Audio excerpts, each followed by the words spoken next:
हम लोग शुरू से क्लास 10th बिहार बोर्ड हो या सीबीएसई बोर्ड, उसके लिए जो है प्रिपरेशन के लिए एग्ज़ाम के लिए आज से मैथ सीरीज चालू हो रहा है, जिसमें लगातार हर दिन एक चैप्टर से लेकर उसकी तैयारी कराया जाएगा, जिसमें 1 से 2 दिन 3 दिन में एक चैप्टर कंप्लीट किया जाएगा।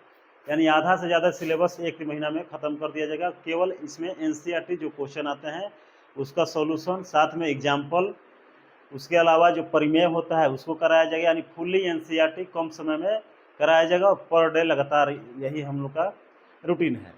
तो सबसे पहले हम लोग चालू करेंगे वास्तविक संख्या। तो आज के वीडियो में हम लोग केवल वास्तविक संख्याओं में जिन जो चैप्टर है हमारा काफ़ी आसान चैप्टर है, जिस परिमेय का इस्तेमाल किया जाता है उसके बारे में समझेंगे, और कल से इसके बारे में हम चैप्टर इसका बनाने की कोशिश करेंगे। उसमें 2 दिन में हम पूरा एक चैप्टर कंप्लीट कर लेंगे।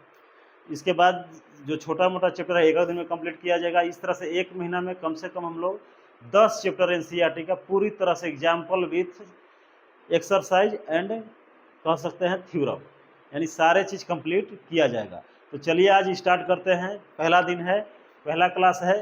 एक प्रिपरेशन को लेकर कह सकते हैं एक सीरीज है हमारा, जिसमें टोटल 1 महीना में 10 चैप्टर कंप्लीट कराया जाएगा। ऐसे 15 अगस्त तक टोटल सब्जेक्ट यानी कि मैंने टोटल टॉपिक जो है 15 का 15 चैप्टर जितना एनसीईआरटी में है सारे कंप्लीट करा जाएंगे। और काफ़ी कम समय में, कोई बकवास नहीं होगा, सीधा टॉपिक पे जिक्र होगा। तो सबसे पहला यही है, कक्षा 10 मैथमेटिक्स क्लास है 10, जिसमें कि चैप्टर का नाम है रियल नंबर। ये सभी को पता है ना? हाँ। अब इसके बाद हम लोग देखेंगे सीधा है। तो पहला चैप्टर में जो है यहाँ से भी लगातार हमारे पास है 7 थ्योरम है। तो पहले हम उस थ्योरम को समझ लेंगे, प्रमेय को, ताकि हमारा चैप्टर आसान है। और केवल थ्योरम ही नहीं, उस पर हम लोग एग्जाम्पल भी देखेंगे ताकि आपको दिक्कत ना हो। अब जैसे यहाँ से देखा जा रहा है तो पहला है यूक्लिड विभाजन परिमेय का। अब इसको देख के लगता है कि सर दर्द है, तो ऐसा कुछ नहीं समझना है, बस थ्योरम यही है। कह रहा है कि यदि 2 धनात्मक पूर्णांक ए और बी, यानी कि कोई भी धनात्मक पूर्णांक का मतलब होता है पॉजिटिव नंबर। कोई भी पॉजिटिव नंबर हमको 2 दिया है ए और बी, जिसमें दिया है कि ये अद्वितीय संख्या, यानी कि कोई संख्या क्यू और आर है। तो अद्वितीय यूनिक का मतलब है कि क्यू आर जो है ऐसा संख्या है जो कि यूक्लिड द्वारा दिया गया इक्वेशन है ए बराबर बी क्यू प्लस आर। इसको क्यू और आर क्या है, यूनिक लिखा गया है, माने इसके अलावा कोई अंक जो है इसको सेटिस्फाइड नहीं कर सकता है। अब कहने का मतलब है, जैसे हम एग्जाम्पल लेते हैं जिस फॉर्म में लिखा गया है, तो ये आप बचपन से पढ़ते आ रहे होंगे। एक पहले से हम जानते हैं कि भाज्य बराबर आप पढ़ते आ रहे होंगे भाजक गुणे भागफल प्लस शेषफल। कुछ नहीं है, एक तरह का उसी को लिखा गया है इस फॉर्म में। यानी कि जो भाज्य होता है, यानी ए बी 2 संख्याएं दिया रहेगा, मैंने कोई भी 2 संख्या दिया रहेगा, जो बड़ा होगा उसी को आपको ए मानना है इसमें। तो मान लेते हैं हमारे पास 2 संख्या है, तो पहले ये देखते हैं कि भाज्य को ही यहाँ पर क्या माना गया है ए, और भाजक को माना गया है बी, और भागफल को माना गया है क्यू, और शेषफल जो बचेगा आर, यही माना गया है। यानी कुल देखा जाए तो ए हमारा क्या होता है भाज्य, बी बराबर भाजक, क्यू भागफल प्लस आर। अब यहाँ जो आर है उसके बारे में कंडीशन दिया है कि आर जो होगा 0 के से, इसका मतलब क्या है 0 से बड़ा, नीचे बराबर आ गया, इसका मतलब है 0 के बराबर भी हो सकता है और b से छोटा है। अब पहले इसका मतलब हम समझ जाएंगे। तो अब जानते हैं कोई भी संख्या है, जैसे हमको 6 में भाग देना है 2 से, ठीक है, तो हम जानते हैं कि 2 तिहाई 6। तो ध्यान देंगे जिसमें भाग दिया जा रहा है वही हमारा ए है, और जिससे भाग दे रहे हैं वही हमारा बी है, और जो यहाँ भाग देने के बाद बच रहा है वो हमारा 0 यानी आर है, ठीक है। उसके अलावा जितना बार भाग दिया जा रहा है यही हमारा क्या है, क्यू है। तब यहाँ से समझना है, क्वेश्चन में लिखा था कि जहाँ क्यू और आर ये दोनों क्या है, अद्वितीय संख्या है, यूनिक नंबर है। यानी कि इस क्वेश्चन के लिए इसके अलावा यहाँ क्यू और आर कौन है, क्यू मैंने जिसमें जितना बार में भाग दिए हैं 3 बार में, और आर कितना आया है यहाँ पर बोल देख सकते हैं 0, मैंने शेषफल कितना आया 0। अब खुद सोचिए कि अगर 2 से 6 में भाग देना है तो कभी भी आदमी भाग देगा। अगर ए बी यही हो गया, ए हमारा 6 हो गया, बी हो गया 2, ठीक है। तो 2 से अगर 6 में कभी भी भाग देंगे तो हमेशा जो है यहाँ पर 3 ही आएगा और शेषफल हमेशा क्या आएगा, 0 आएगा। इसीलिए इसके अलावा कोई अंक आ सकता है, नहीं आएगा, क्योंकि 2 से जब भी भाग देंगे तो 6 3 बार में ही कटेगा। इसलिए बोला है कि ए और बी दो संख्या अगर आपके पास दिया गया है, ठीक है, तो यहाँ पर क्यू और आर माने 3 और 0 ऐसा संख्या है कि यह अद्वितीय है, यानी कि इन दोनों के अलावा और कोई इस चीज़ को सेटिस्फाइड कर ही नहीं सकता है। यानी इन दोनों के अलावा कोई अंक इस क्वेश्चन के लिए, इस ए बी के लिए क्या है, संभव नहीं है। अब आर के लिए बात करते हैं, तो जैसे अब देख ले 15 देखते हैं, 15 में भाग देते हैं 2 से, तो 2 साते हम जानते हैं 14 आ जाएगा -1। अब यहाँ जो रेस्ट बचा है, एक बचा है। अब कभी भी आप जानते हैं जब हम भाग देते हैं तो शेषफल जो बता है, तो जितना संख्या से भाग देते हैं उससे कम ही आता है, ठीक है, और उससे या तो 0 आएगा या जिससे भाग दे रहे हैं उससे कम, और जिसे भाग दे रहे हैं उसी को तो हम बी बोल रहे हैं। तो इसलिए यहाँ दिया है कि जो बी होगा, मैंने ये आर के बारे में दिया है, शेषफल यहाँ पर, यानी शेषफल जो बचेगा, यानी यहाँ जिसे भाग दे रहे हैं उससे कम बचेगा। तो सिंपल है कि आर जो है लिखा हुआ है 0 से बड़ा होगा या 0 के बराबर होगा, लेकिन बी से कम होगा। तो सिंपल बताइए, बी है तो बी से क्या होगा, शेषफल है तो कम आएगा, कम ही आएगा, चाहे 0 आएगा, बराबर भी कभी नहीं आ सकता है कि 2 से भाग देंगे यहाँ बराबर होगा। जैसे 2 है यहाँ 8 है, 2 से भाग देंगे तो मानिए दे देते हैं 2 तिहाई 6, तो यहाँ 6 आगे बच गया 2, लेकिन ये भाग क्या है, गलत है, क्योंकि यहाँ 4 बार में जा सकता था। तो यानी कि बी के बराबर भी नहीं आ सकता है आर, और बी से छोटा ही आएगा, बी से बड़ा नहीं आएगा। इसका मतलब यही है, यानी जिससे भाग दे रहे हैं शेषफल हमेशा उससे छोटा होगा। और यहाँ इसका मतलब है शेषफल या तो 0 आएगा या तो 0 से बड़ा आएगा। सिंपल बात है, यहाँ 1 आया है और पिछला बार में 0 आया था। तो ये समझ गए होंगे कि ये कंडीशन का क्या मतलब है। इसका मतलब जान गए कि जो बड़ा अंक होगा यहाँ लिख देंगे और छोटका को यहाँ, जितना बार में भाग ले जाएंगे तो यहाँ पर लिखेंगे, और यहाँ r + 0। तो ये बस यही इक्वेशन है। तो यहाँ देखेंगे दो धनात्मक पूर्णांक ए और बी दिए रहने पर क्या है, ऐसी अद्वितीय संख्या क्यू आर, बोले कि कोई भी दो संख्या दिया रहेगा उसके लिए जो भी क्यू और आर के जगह नंबर संख्या आएगा उसके अलावा और दुनिया का कोई संख्या वहाँ शामिल नहीं हो सकता है। इसका मतलब यही है। अब इसलिए देने रह पर इसको किस प्रकार लिख सकता है यूनिट के अनुसार, ए बराबर बी क्यू प्लस आर। अब बोले थे इसका एक एग्जाम्पल भी हम करके देखेंगे, एक्सरसाइज तो हम लोग लास्ट में बाद में करेंगे, आज केवल प्रमेय देखेंगे। कोई भी हम बड़ा अंक ले लेते हैं, जैसे हमारे पास जो है ले लेते हैं 160 और इधर हम ले लेते हैं 45। अब आप खुद समझिए कि इसमें जो है बड़ा अंक को आपको मान लेना है ए, ठीक है। तो बड़ा अंक हो गया ए बराबर ले लेंगे 160 और बी बराबर ले लेंगे 45। अब यहाँ यूक्लिड के नियम के अनुसार लिख देंगे ए बराबर बी क्यू प्लस आर, और यहाँ जो आर होगा वो 0 से बड़ा या 0 के बराबर होगा, ई साइन हो जाएगा, और बी से हमेशा छोटा, इसे लिख देना है। अब कुछ नहीं करना है। अब यहाँ क्या है, बड़ा अंक लिखेंगे 160 बराबर बी क्यू है, तो बी की जगह हम बोले हैं कि छोटका लिखेंगे तो 45। अब ये क्यू है तो भागफल होता है, मैंने जय बार भाग देते हैं। तो अब सिंपल है, 45 से अगर 160 में भाग देना है तो डायरेक्ट हमको देने में दिक्कत होगा अगर शुरुआत में, तो हम ऐसे अभी बता दे रहे हैं। तो भाग अगर देख लेंगे कितना बार में जा रहा है, पूरा नहीं कटेगा। तो 45 45 190 होता है, और 190 में फिर 45 से भाग देंगे तो 135 होता है। यानी 3 बार में देंगे क्योंकि चौथा बार में उससे ज़्यादा आएगा। जब 3 बार में 135 आइए जाएगा तो बचा कितना, तो 35 5 40 और 20, यानी कुल मिले बचेगा हमारा 25। अब जैसे ही भाग हो जाता है उसके बाद हम देखते हैं, इधर वाला हम भुला जाएंगे। अब इधर में जिससे भाग दिए थे उसको अब यहाँ ला देंगे, और जितना बचा था उसको हम बी के जगह ला देंगे। फिर अब देखेंगे कि 45 में 25 से कई बार में भाग लगेगा, तो सबको पता है कि 45 में 25 से पूरी तो नहीं लगेगा। अब 2 बार में ले जाएंगे तो 50 तो ज़्यादा आ जा रहा है, तो 1 बार में ले जाएंगे।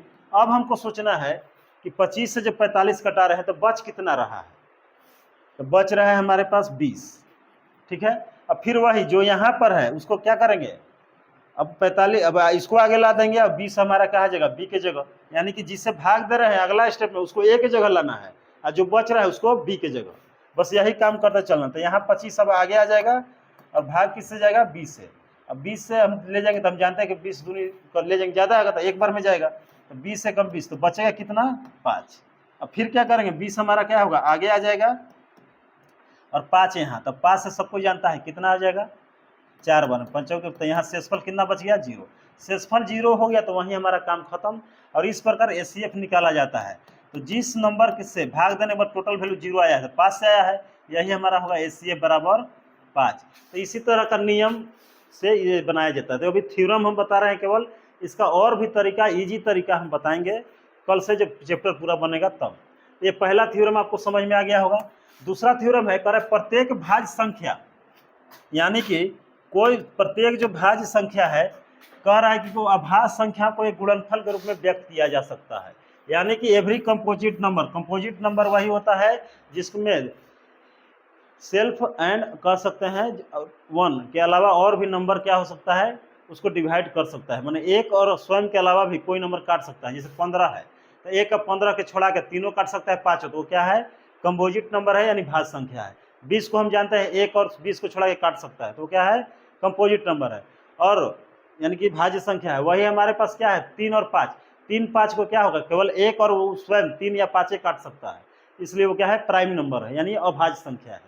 तब यहाँ पर इस तरह का क्वेश्चन हमारे पास दे दिया है। तो कह रहे प्रत्येक भाज्य संख्या यानी प्रत्येक कंपोजिट नंबर को एक गुणनफल के रूप में व्यक्त किया जाए।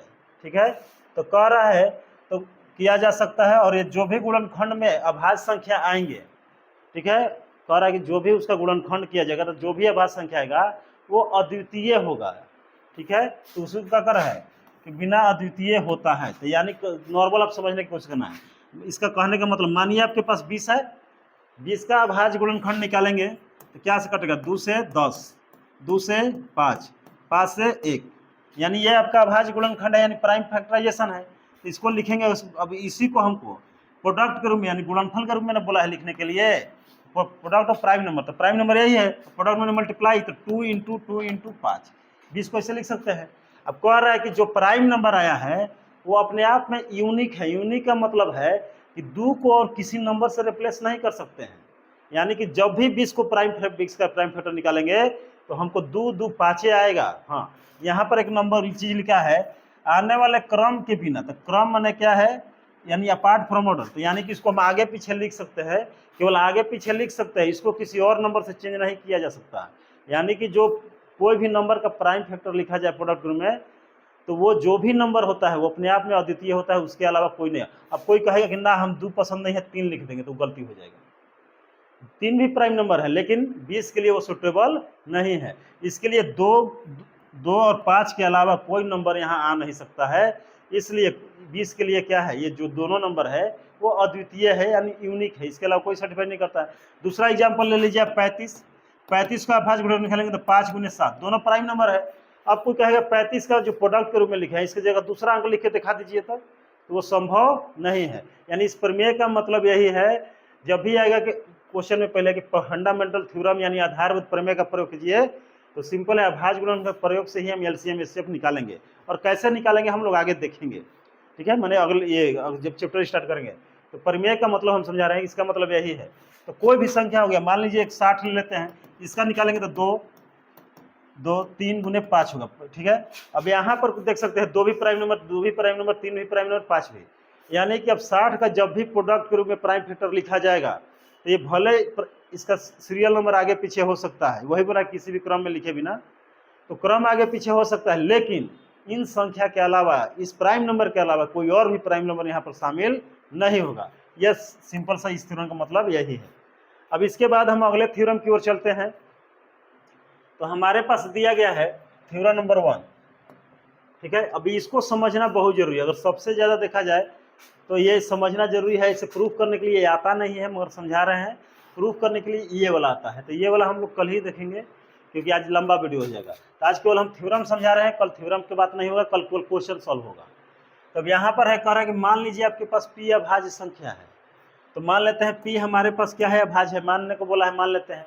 तो कह रहा है कि यदि p जो है a स्क्वायर को विभाजित करता है, p कोई प्राइम नंबर है तो a स्क्वायर को विभाजित करता है, यानी p है a स्क्वायर को काट दे रहा है, माने p से इसमें डिवाइड हो जा रहा है, तो कह रहा है p a को भी डिवाइड करेगा। अब इसका मतलब समझना है सिंपल। ठीक है, अगर मान लेते हैं, इसका कहने का मतलब यही है कि कोई अपने से एगो प्राइम फैक्टर मान लीजिए और कोई संख्या के स्क्वायर में भाग देना है। कहने का मतलब है, अब यहाँ से देखेंगे कि मान लेते हैं 36 है, ठीक है। समझने के लिए 36 हमारे पास क्या है, जैसे ए स्क्वायर बोला है तो हम स्क्वायर को 6 का स्क्वायर कितना होता है 36 होता है, ठीक है। अब 36 को अगर इसका प्राइम फैक्टर निकालेंगे तो हमारे पास 36 का निकाल के देख लीजिए क्या होगा, 2 से 12 मतलब 2 से 18, 2 से 9, 3 से 3 और 3 से 1, यानी कि 2 इंटू 2 इंटू 3 इंटू 3, यह हो गया। अब थ्योरम का मतलब है कि किसी संख्या के वर्ग यानी कि किसी का स्क्वायर है ना, है ए स्क्वायर है, माने कोई संख्या ए रहा होगा उसका स्क्वायर है। तो मान लेते हैं हम संख्या लिए ए 6, तो इसका स्क्वायर कितना हो गया 36। अब 36 को कोई संख्या डिवाइड कर रहा है तो इसको कौन कौन भाग कर रहा है, यहाँ पर 2 3 3 3 यानी डिवाइड कर रहा है। तो कह रहा है कि अगर 36 को ये संख्या डिवाइड कर सकती हैं तो ए को यानी जिस संख्या का ये वर्ग है उसको भी डिवाइड करेगा, मतलब कि किसका स्क्वायर आया है 6 का। तो ये दोनों संख्या क्या होगा 6 को भी डिवाइड करेंगे। तो सिंपल है, सबको जानता है कि 2 से भी 6 कटता है और 3 से भी 6 कटता है। अभी कोई और एग्जाम्पल लेते हैं, मान लेते हैं ए बराबर अपने से कोई इंसान है, कोई संख्या मान ले।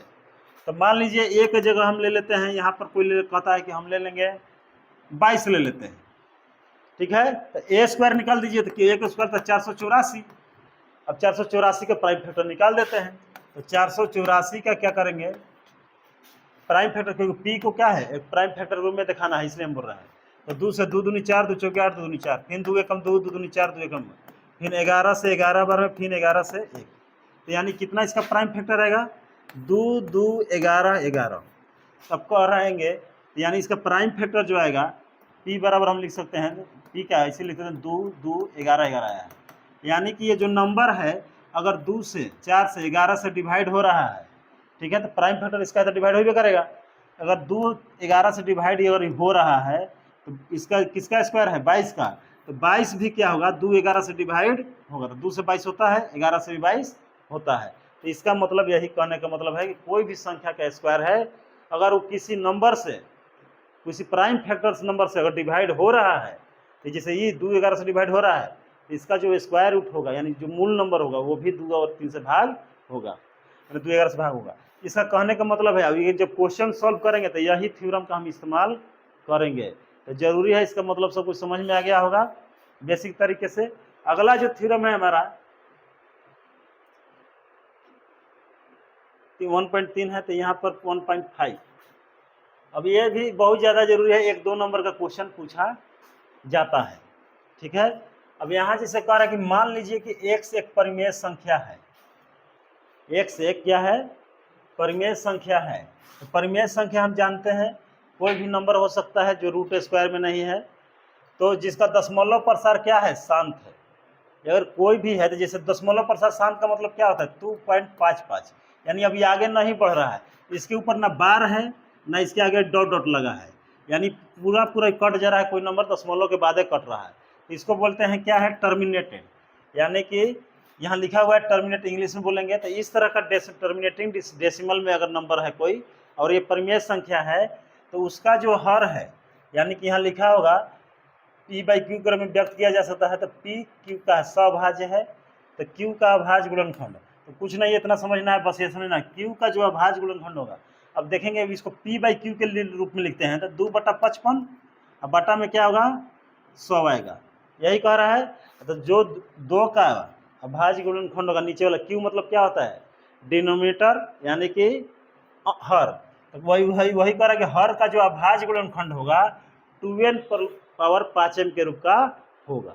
इसका कहने का मतलब सिंपल यही है कि इसका अभाज्य गुणनखंड जो होगा किसका हर का इस तरह संख्या का तो कितना है 2 × 5 के रूप में ही होगा और कोई संख्या इसमें शामिल नहीं होगा। अब जैसे निकालेंगे तो 100 का, तो हम जानते हैं कि 100 का निकालेंगे अभाज्य गुणनखंड तो ये ऐसे निकलेगा, तो यानी कि इसको जब बाहर निकालेंगे तो सिंपल है 2 के पावर 2 होगा गुने 5 के पावर 5 2 होगा, यानी कि जो इसका नीचे वाला आया या तो 2 के पावर 5 आएगा या तो 5 के पावर m है। तो यहाँ n m अलग अलग लिखा है क्योंकि हो सकता है कभी 2 की संख्या ज़्यादा हो जाए, 5 की संख्या कम हो जाए। जैसे हम अभी दिखाते हैं, मान लेते हैं कोई संख्या दिया है 32, ठीक है, 32 नहीं 31 ले लेते हैं, ठीक है, और नीचे में हम लिख देते हैं 625, ठीक है। अब 625 है तो आपको पता होगा, अब क्वेश्चन में पूछ देगा कि बताइए कि ये टर्म शांत है या नहीं है, तो कुछ नहीं करना है, बस नीचे वाला का प्राइम फैक्टर निकालना है। और प्राइम फैक्टर जब आप निकालिएगा तो 5 एकम 5, 5 दूनी 10, 5 5 25, फिर 5 दूनी 10, 5 एकम 5, 5 5 25, यानी 4 गो 5 आएगा आपके पास। तो 5 गुने 5 गुने 5 गुने 5 लिख सकते थे, 31 बटा कितना हो गया, 5 के पावर 4 हो गया। तो यहाँ पर अब किस रूप का आया, तो 5 के पावर m के रूप के आया है, ठीक है। वहीं अगर क्वेश्चन हमारे पास रहता है 31 बटा में 8, तो हम जानते हैं 31 बटा में कई गो 2 आएगा, 2 गुने 2, तो यानी कि कितना हो गया, 31 बटा 2 के पावर 3 आया, यानी हम लिख सकते किस रूप का आया, 2 के पावर n। n और दोनों के लिए पावर का अलग संख्या की पावर अलग अलग हो सकता है, इसलिए किसी के लिए m माने हैं, किसी के लिए n, इसके लिए भी m मान सकते हैं, उसके लिए n मान सकते हैं। यानी कि ये भी हमारा टर्मिनेटिंग है। अब इसको देखिए, 2 के पावर m आ गया, 2 के पावर 3 केवल आया, कोई नंबर नहीं है। यहाँ भी 5 के पावर m है और कोई संख्या नहीं है गुना नीचे में डिवाइड में, यानी इसको जब डिवाइड करेंगे तो पूरा पूरी क्या होगा, कट जाएगा, यानी डेसिमल में भले आएगा लेकिन टर्म शांत होगा वो। और यहाँ भी क्या है, 2 के पावर m है। अब यहाँ पर एक और क्वेश्चन जिसे हम देखे थे उस समय 31 बटा अब लिख देंगे यहाँ पर, जिसे हम लिखे थे 10, अब यहाँ करेंगे तो 31 बटा में 2 गुने 5 आएगा, यानी इसका पावर 1, इसका भी पावर कितना है 1, तो ये कह सकते हैं 2 के पावर m और 5 के पावर m दोनों बराबर आया है। तो इसका कहने का मतलब यही है कि अगर कोई चीज नंबर आपको दिया रहेगा उसको शांत रखना, बताना है कि टर्मिनेटिंग है या टर्मिनेटिंग नहीं है। तो जो हर होगा, डिनोमिनेटर होगा, उसका क्या करना है, प्राइम फैक्टर निकाल लेना है। और प्राइम फैक्टर में बस देखना है कि 2 और 5 न खाली शामिल है, या तो केवल 2 शामिल हो, या तो केवल 5 हो, या दोनों हो, उसके अलावा कोई संख्या नहीं है, तो आंख बंद करके बोल देंगे क्या है, शांत दशमलव है, ठीक है, यानी टर्मिनेटिंग है। तो ऐसा पूछा जाता है एग्जाम में, तो क्वेश्चन करेंगे आप क्लियर हो जाएगा। अब यहाँ पर हमको कोई पूछ देगा 32 बटा 15, बताइए कि टर्मिनेटिंग है कि नॉन टर्मिनेटिंग है। तो ये इसका नीचे वाला तोड़ेंगे तो 3 गुना क्या होगा 5, हम जान गए कि 5 के अलावा कौन नंबर है 3, 3 आ गया तो टर्मिनेटिंग नहीं है। नीचे में क्या रहना चाहिए, या तो 2 के पावर n का रूप के होना चाहिए, या 5 के पावर m, या दोनों क्या होना चाहिए साथ में, ठीक है। तो m n से घबराना नहीं है, m n का मतलब वही है कि पारवा का वो 5 आ रहा है, ठीक है। तो कोई भी टर्मिनेटिंग होने के लिए बता रहा है कि कोई भी परिमेय संख्या हो, नीचे वाला q का भाज्य गुणन प्राइम फैक्टर निकालिए, प्राइम फैक्टर में केवल 2 और 5 शामिल है, या केवल 2 शामिल है, या केवल 5, तो टर्मिनेटिंग होगा। उसके अलावा इन दोनों के अलावा कोई नंबर आ जाएगा तो नॉन टर्मिनेटिंग होगा। हाँ, एक कंडीशन देखना है, 2 5 के अलावा कुछ जो नंबर आ रहा है, जैसे अभी यही 3 5 लिखे थे, 32 बटा में 3 5, ठीक है। अगर ऊपर में कोई इस तरह से क्वेश्चन आ जाए, जैसे कि हम 45 लिख देते हैं और नीचे में हम लिख देते हैं 6 लिख देते हैं, ठीक है। अब 6 लिखेंगे तब देखेंगे तो यहाँ 45 बटा में क्या आ जा रहा है, 2 गुने 3। अब यहाँ देखते हैं 3 से ही कट जा रहा है, तो ये देखना है अगर कट जा रहा है तो टर्मिनेटिंग होगा, नहीं कटेगा तो फिर तो ये चेक कर लेना है, कभी को भुलवाने के लिए दे देता है। तो 3 तक कट जा रहा है तो बाद में 2 ना बच रहा है, तो इस तरह क्या हो गया, ये हमारा है थ्योरम। तो इसको भी हम बहुत क्वेश्चन प्रैक्टिस करेंगे। छठा में आ रहा है, छठा भी वही है, पांचवा छठा वही मैंने वही एक्टिव है, तो एन एम के रूप में तो एक शांत होगा वो। और हमारा अंतिम जो थ्योरम आ जाता है, अच्छा वही सब वही उसी से रिलेटेड थ्योरम है, यानी कि कुल हमारे इस चैप्टर में जो है जो थ्योरम है इतने प्रकार के हैं। और इससे रिलेटेड क्या है क्वेश्चन, तो पहला हम लोग देखें यूक्लिड का थ्योरम, दूसरा हम लोग देखें अंकगणित आधारभूत प्रमेय, ठीक है। चौथा तीसरा एगो थ्योरम था कि अगर कोई प्राइम नंबर है ए स्क्वायर को डिवाइड कर रहा है, मतलब कोई संख्या के स्क्वायर को डिवाइड कर रहा है, तो जिस संख्या का वो स्क्वायर है उसको भी डिवाइड करेगा। और लास्ट में हम लोग एक नियम देखें कि कोई भी संख्या है उसके हर को यानी डिनोमिनेटर को अगर हम क्या करते हैं फैक्टराइज करते हैं, प्राइम फैक्टर निकालते हैं, तो जो प्राइम फैक्टर में या तो केवल 2 आता है, या केवल 5 आता है, या केवल 2 5 आता है, तो वो शांत होगा, यानी उसको डिवाइड करेंगे तो पूरा पूरी कट जाएगा, दशमलव के बाद कटे लेकिन पूरा पूरी कट जाएगा। उसके अलावा कोई और नंबर प्राइम फैक्टर में नीचे में आ जाता है तो क्या हो, पूरा पूरी नहीं कटेगा। यही 4 गो 5 गो नियम के पर क्या करेंगे, हम पूरा इस चैप्टर को सॉल्व करेंगे। तो कल से हम क्या करेंगे, इसका एग्जाम्पल बनाएंगे, ठीक है, क्योंकि आज बहुत लेट हो चुका है।